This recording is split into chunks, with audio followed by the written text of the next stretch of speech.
A seguir, Hora da Notícia. A cobertura da vacinação contra a gripe em Passo Fundo está em quase 64%, mas a meta é chegar a 90%. Instituto Histórico de Passo Fundo comemora 65 anos. É o instituto de maior idade ainda em funcionamento no interior do estado.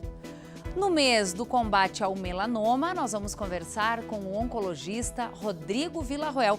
Ele fala sobre o tipo de câncer e também sobre os principais cuidados a serem tomados. Como está a preparação para o Campeonato Brasileiro da primeira patinadora de hóquei sobre rodas de Passo Fundo? Ela vai fazer parte da Seleção Gaúcha. E ainda no quadro Batuque, Gerson Ponte, da Rádio PF. Hoje vai falar sobre a cantora Roberta Sá. Hoje é terça-feira, 14 de maio, é hora da notícia.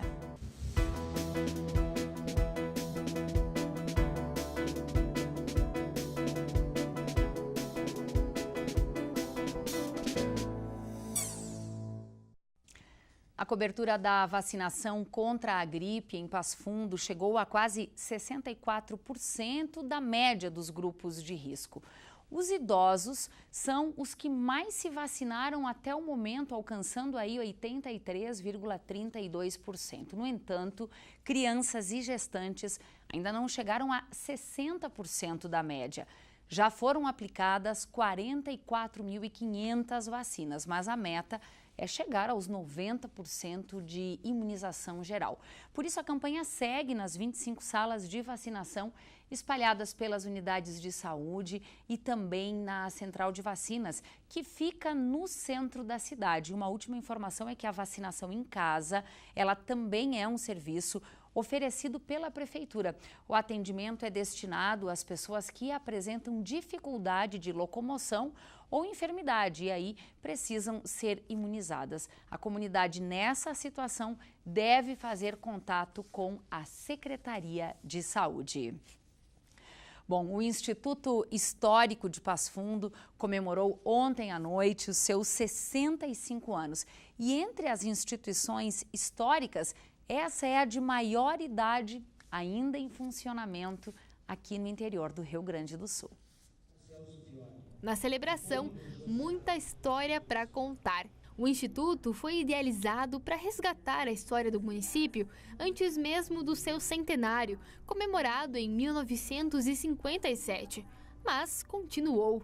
O grupo de origem passou a receber documentos pessoais e de entidades públicas da época, o que favoreceu para que se criasse o Instituto Histórico de Passo Fundo. Foi criado numa década que havia uma efervescência na cidade de Passo Fundo, com a criação, gestação da universidade, com o aumento populacional, com várias construções importantes de patrimônio, com a mecanização da lavoura. Existia vários deputados sendo eleitos e ele conseguiu agregar várias pessoas de perfil completamente opostos até, mas todos eles reunidos sob a bandeira do Instituto Histórico. O registro dessa história está no livro lançado em comemoração aos 65 anos do Instituto e lembra o contexto de efervescência cultural dos anos 50. A proposta da gente pensar um livro, para falar sobre a fundação do Instituto, ela necessariamente precisava trazer questões mais amplas, de um contexto que Passo Fundo e o Brasil viviam durante a década de 50. A fundação do Instituto, por exemplo, ela está inserida num contexto de criações de diversas entidades culturais em Passo Fundo. Nós temos ali a gênese da futura Universidade de Passo Fundo, com a criação da Faculdade de Direito, autorização do curso em 56, criação do Conservatório de Música, do Instituto de Belas Artes, que depois se fundem em um só e também vão passar a ser cursos da hoje Faculdade de Artes e Comunicação da UPF, Então, a fundação do Instituto está inserida nesse processo de reordenamento urbano, de uma nova identidade que Passo Fundo procurava naquele momento. Hoje, o Instituto conta com mais de 15.000 páginas de documentação. Uma exposição lembrou toda essa trajetória. Com os documentos, fotos e objetos, deu para conhecer boa parte da história de Passo Fundo. Memórias que também constroem a identidade de um povo. Os institutos têm essa função guardar esses documentos antigos e, muito mais do que isso, proporcionar que esses documentos cheguem aos pesquisadores, que os pesquisadores tenham acesso a esses documentos. Então, a função da existência dos arquivos e da biblioteca é justamente esse: contribuir para que haja possibilidade dos pesquisadores desenvolverem suas pesquisas e aprofundarem o processo cultural através dessa documentação. E na comemoração de ontem à noite, também tomaram posse os novos sócios do Instituto. E olha, o endereço do Instituto é o seguinte: ele fica ao lado do Teatro Municipal, porém a entrada é pela Rua Teixeira Soares. Bom, o câncer de pele, ele responde por 33% de todos os diagnósticos dessa doença no Brasil, segundo o Instituto Nacional do Câncer. A cada ano, são diagnosticados cerca de 180 mil novos casos. O tipo mais comum, o câncer da pele não melanoma, ele tem letalidade baixa, porém seus números são muito altos. Quem está com a gente hoje aqui no Hora da Notícia é o oncologista Rodrigo Villarroel. Seja muito bem-vindo, doutor Rodrigo. O que causa o câncer de pele de uma forma geral? Todo mundo já associa rapidamente câncer de pele com a exposição ao sol. E isso está correto, isso é um fato, né? O maior fator de risco para o desenvolvimento do câncer de pele é a exposição ao raio ultravioleta. E é importante pontuar que esse dano que o raio ultravioleta causa, favorecendo o câncer de pele, ele é um dano cumulativo. Significa que isso conta todo o sol que nós tomamos desde a infância até a idade adulta. Então, normalmente esse é um câncer que ele não é visto nas pessoas tão jovens, é mais a partir dos 40, 50 anos de idade. E muitas vezes nessa faixa etária são pessoas que já não se expõem ao sol com frequência, mas estão, digamos assim, pagando o preço do sol que tomaram de maneira inadequada quando eram mais jovens. Então é importante ressaltar o cuidado que a gente tem que ter com as crianças, principalmente, né? Hoje tem pesquisas indicando que se as crianças se exporem ao sol adequadamente, usando filtro solar em horários corretos, a gente pode reduzir a chance de câncer de pele em até perto de 50%. Um impacto muito grande por uma questão de se educar da melhor maneira de se expor. Existem tipos diferentes de câncer na pele, doutor? Sim. E como foi colocado, o câncer de pele é o câncer mais comum na nossa região, no Brasil, no mundo inteiro. E o câncer de pele ele não chama tanto a atenção do ponto de vista de saúde pública, porque apesar dele ser o mais frequente, como você bem pontuou, ele tem baixa letalidade porque ele é altamente curável, muitas vezes com uma retirada simples. Entretanto, a gente chama a atenção, principalmente nesse mês de maio, sobre a questão do melanoma, que dos três principais cânceres de pele, que é o epidermoide, o basocelular e o melanoma é o menos frequente dos três. Ele responde por 5% dos casos de câncer de pele, o que dá no Brasil uma estatística estimada de 6 mil casos novos ao ano. Entretanto, ele é o mais letal, ele é o mais agressivo e que atinge as pessoas mais jovens. Então, ele merece, sim, uma atenção e uma conscientização específica para chamar a atenção sobre essa doença. Já que esse é o mês de apelo, em especial o melanoma, doutor, que sinais a pessoa que está com melanoma apresenta? Então, a gente sempre chama a atenção que as pessoas que têm maior risco de desenvolver melanoma são as pessoas que se expõem muito ao sol. Isso às vezes até pode ser uma coisa que não está relacionada ao lazer, como foi colocado, mas de uma maneira profissional. Agricultores, por exemplo, aqui no nosso trabalhadores da estado. Construção Civil, etc. Exposição ao sol, fator genético que a gente pode identificar por um histórico familiar de outras pessoas apresentando melanoma. E a questão da presença de pintas, né? São os chamados nevos. As pessoas que têm muitas pintas, isso geralmente acontece em pessoas de pele mais clara, tendem a ter um risco aumentado para o melanoma. Então, a gente sempre chama a atenção de como suspeitar de uma lesão de melanoma. A gente está falando de que tamanho essa pinta, que espessura, a cor, doutor? A gente junta características para levantar essa suspeita. Existe uma regrinha fácil de memorizar, que é a regrinha do ABCDE, onde cada letra significa uma característica que a gente vai prestar atenção. Então, se você está olhando para uma mancha que você não está gostando, tente aplicar essa regrinha. Letra A é se essa mancha ela é assimétrica. O que significa isso? Se eu dividir ela em duas partes, se essas duas metades são iguaizinhas ou são muito diferentes uma da outra. A assimetria é uma suspeita para câncer de pele. Letra B é quando a borda é mais irregular, ela não é tão definida, tão demarcada. Isso também pode ser suspeito. C é a questão da cor, que a gente comentou há pouco. Aquela mistura de cores, um marrom claro, escuro, preto, meio azulado, essa mistura de cores tende a indicar uma lesão de maior risco para melanoma. O D é o diâmetro, que é o tamanho. Então, uma lesão acima de 5 milímetros ou meio centímetro também é potencialmente suspeita. E tão importante quanto essas é a letra E, que é a evolução, ou seja, se essa pinta está mudando ao longo do tempo. Muitas pessoas notam que tem uma pinta, que é uma pinta antiga, mas que recentemente ela começa a modificar o aspecto dela, o tamanho, as cores. Isso é um sinal suspeito e deve ser encaminhado ao médico para uma avaliação. Bem bacana essa regra, fica fácil da gente memorizar. Agora, doutor, o não melanoma, que é tão presente e tem letalidade bem menor, se não tratado, se negligenciado, ele pode se tornar um caso grave? Pode, mas o câncer de pele mais comum, que é o basocelular, ele é um câncer de baixíssima agressividade. O que a gente quer dizer com isso? Eu já tive a oportunidade de ver pacientes que negligenciaram um câncer desse tipo por anos a fio. Não estou falando meses, anos sem tratamento. E mesmo assim era uma lesão que, apesar de ter crescido um pouco de tamanho, ela estava localizada e foi tratada com sucesso com uma cirurgia, muitas vezes, uma retirada local. Então ele é um câncer que permite a pessoa negligenciar sem que ela tenha perdido o momento ideal de tratar, tendo chance de cura. Isso já não é tão verdade para o segundo tipo mais comum, o epidermoide, e menos ainda para esse que a gente está falando, que é o melanoma. E menos ainda em outros tipos de câncer que não envolvem a pele, porque aí você ter a informação com antecedência vai fazer... O diagnóstico precoce é sempre fundamental. Toda a diferença. Doutor, muitíssimo obrigada pelas informações, uma boa semana de trabalho. Obrigado. Obrigada. Agentes de trânsito, conselheiros tutelares, caminhoneiros, políticos eleitos, advogados e nós, jornalistas, entre outros profissionais, não vão precisar comprovar a efetiva necessidade para transportar armas fora de casa. É o que garante o decreto presidencial assinado na semana passada.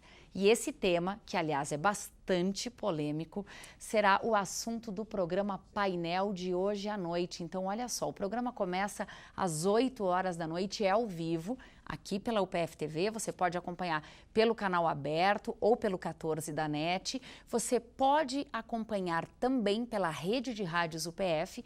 Passo Fundo você sintoniza no 99.9, às 8 horas da noite, que é o horário que o programa começa.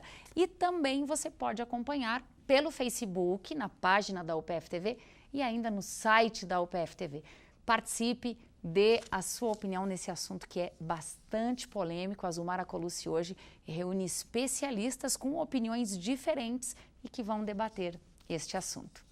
No próximo bloco, você vai conhecer um pouquinho mais sobre o hóquei sobre rodas, um esporte ainda pouco praticado no Brasil. Nós já voltamos.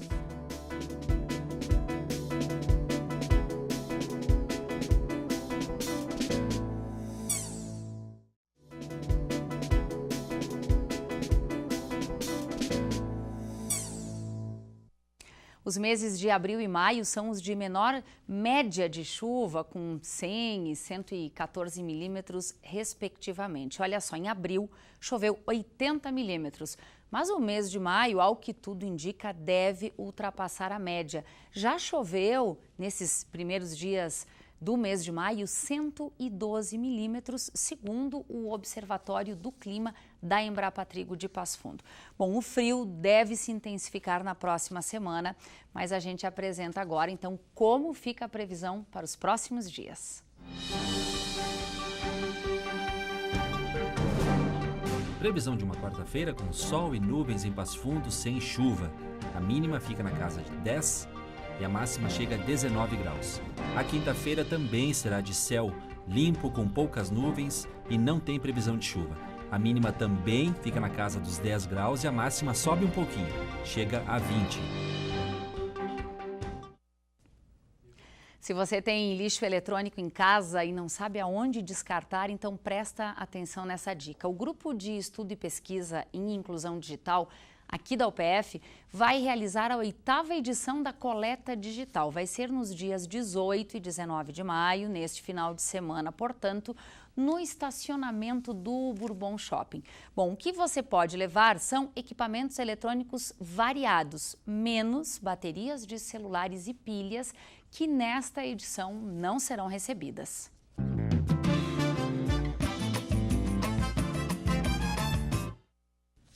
Terça-feira, dia de batuque, aqui no Hora da Notícia. Gerson Ponte, da Rádio PF, com a gente. Gerson, Roberta Sá é o assunto de hoje. Isso aí, que acaba de lançar o show chamado Giro. O lançamento aconteceu em Salvador, na Bahia, porque esse disco aí é tudo a ver com o baiano, Thaís, que é o Gilberto Gil. A Roberta Sá gravou 13 músicas inéditas do Gilberto Gil. Ela conseguiu mais do que isso nesse show e nesse disco. Juntar de novo o Jorge Ben e o Gilberto Gil, que não compunham há 44 anos. Tem uma música inédita nesse disco, que está no show também. E o show, além das músicas do disco Giro, é o mesmo nome, também tem canções conhecidas do Gil. A direção musical do disco e show é um dos filhos do Gil, o Ben Gil. Se vier a Porto Alegre, eu recomendo, é um show muito bonito. Vamos ver agora um clipe que está em rotação no YouTube, que é essa música que eu falei, a parceria do Jorge Ben com o Gilberto Gil na voz da Roberta Sá. Dá uma olhadinha aí. Eu gosto tanto dela e ela diz que me ama. Eu gosto tanto dela e ela diz que me ama. As coisas começam simples e depois vão crescendo. Ai, ai, a gente vai vivendo, a gente vai se envolvendo, até descobrir que está feliz ou sofrendo. Coração, coração. Então é isso, Gerson. Tem batuque na Rádio PF, só está faltando você fazer o convite. Edição sonora nos sábados, meio-dia. Obrigada, Gerson. Tá bom, trabalho para Valeu. ti. Olha, o esporte é muito popular na Europa, mas aqui no Brasil ainda está buscando espaço. Nós estamos falando do hóquei sobre rodas. Em Passo Fundo, tem gente que pratica o esporte e vai representar o estado no Campeonato Brasileiro. Olha só. Meia, patins, caneleira, joelheira. Esses são apenas alguns dos equipamentos que não podem faltar no treino da Ana. Dentro da quadra, o taco e a bola são essenciais. A Ana tem 33 anos e desde os 4, a patinação faz parte da vida dela. O hóquei veio depois e começou a ganhar espaço. Agora, ela concilia a vida de personal trainer com a de atleta de hóquei. Nesse momento, o foco é o Campeonato Brasileiro. Hoje eu estou treinando 2 vezes por semana sozinha, na parte da manhã.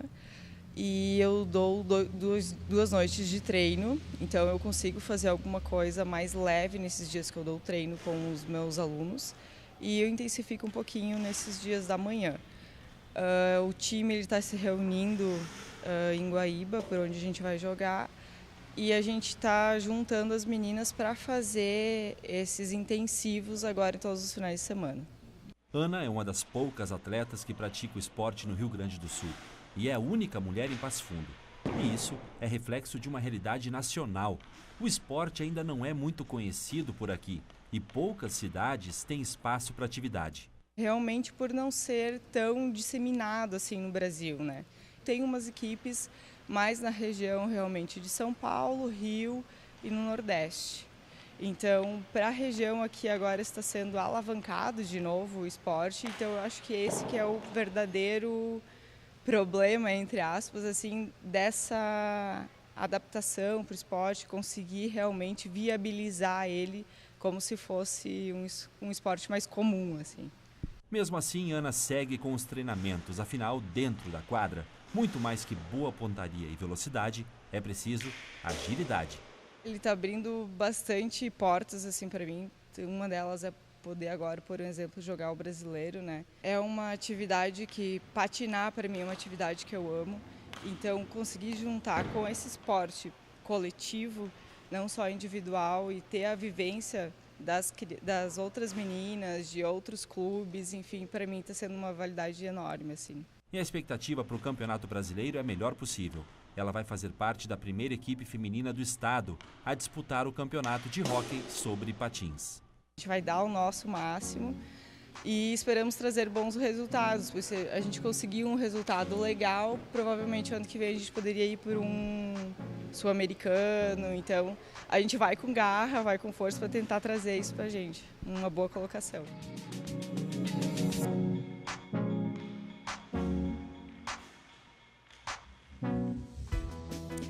Essas foram as informações de hoje. O Hora da Notícia repete à noite às 7h30 e às 10h30. A gente volta amanhã ao vivo ao 12h30. Até lá.